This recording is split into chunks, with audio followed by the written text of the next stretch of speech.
नमस्कार प्रिय विद्यार्थियों, आज हम इस वीडियो में चर्चा कर रहे हैं गीले कचरे को किस प्रकार से सूखे कचरे में बदल सकते हैं। सबसे पहले गीले कचरे को सूखे कचरे में बदलने के लिए उसे अलग करना ही एक मुख्य उपाय है।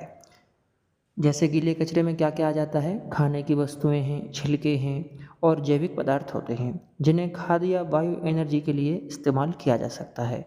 और सूखे कचरे में गैर जैविक चीज़ें हैं, जैसे कागज़ हो गया, प्लास्टिक है, कांच और धातु शामिल होते हैं जिन्हें रिसाइकलिंग या अन्य उपयोगी पदार्थों में या उत्पादों में बदला जा सकता है।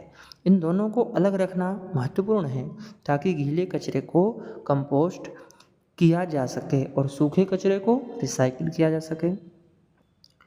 इसकी विधि क्या होगी? तो गीला कचरा जो है यह जैविक है, इसीलिए इसे कंपोस्ट या बायोगैस उत्पादन के लिए इस्तेमाल किया जा सकता है। इसका निपटान करने से पहले अतिरिक्त तरल पदार्थ निकालने से दुर्गंध और कीटों की समस्या भी कम होती है। सूखा कचरा जो होता है यह गैर जैविक है और इसमें कागज हैं, प्लास्टिक हैं, कांच और धातु जैसी सभी वस्तुएं होती हैं। इसे रिसाइकलिंग के लिए अलग किया जा सकता है जिससे कि पर्यावरण को प्रदूषण से हम बचा सकते हैं और हमें काफ़ी मदद भी इसमें मिलती है।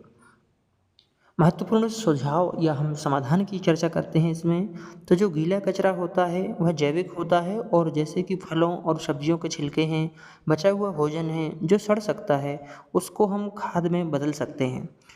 सूखा कचरा जो गैर जैविक होता है, प्लास्टिक, कांच आदि की जो वस्तुएं होती हैं, उसको हम पुनर्चक्रित कर सकते हैं, रिसाइकलिंग कर सकते हैं, कंपोस्ट कर सकते हैं और इसलिए हम सूखे कचरे के माध्यम से भी गैर जैविक और जैविक के निपटान के तरीके हम उसमें कर सकते हैं। गीला कचरा प्रकृति में जैसे यह जैविक होता है और ये स्वाभाविक रूप से सड़ जाता है। उदाहरण में जैसे अभी हमने समझा था, फलों और सब्जियों के छिलके होते हैं, भोजन में की हुई वस्तुएं होती हैं, चाय की पत्ती है, अंडे के छिलके हैं और आलू के छिलके हैं, सब्जियां हैं, कटी हुई हैं, ये सारी चीज़ें हैं जिनका हम लोग आसानी से इसका निपटारा कर सकते हैं। डस्टबिन का जो रंग होता है इस पर आमतौर पर हरा रंग होता है। सूखे कचरे की यदि हम बात करते हैं तो यह गैर जैविक होता है और यह प्राकृतिक रूप से विघटित नहीं होता है। इसको हमें अलग से मशीन के द्वारा या किसी और व्यवस्था के द्वारा इसको हमें करना पड़ता है। उदाहरण के तौर पर जैसे हम समझते हैं तो प्लास्टिक की बोतलें हैं, कागज़ है, कांच धातु के डिब्बे हैं, थर्माकोल है, पॉलीथीन है, बैटरी और खराब इलेक्ट्रॉनिक उपकरण आदि होते हैं, मेडिकल उपकरण आदि भी आते हैं इसमें।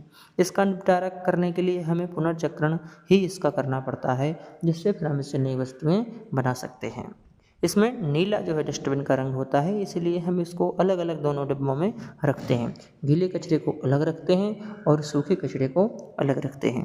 इस प्रकार से हमें गीले और सूखे कचरे में अंतर करना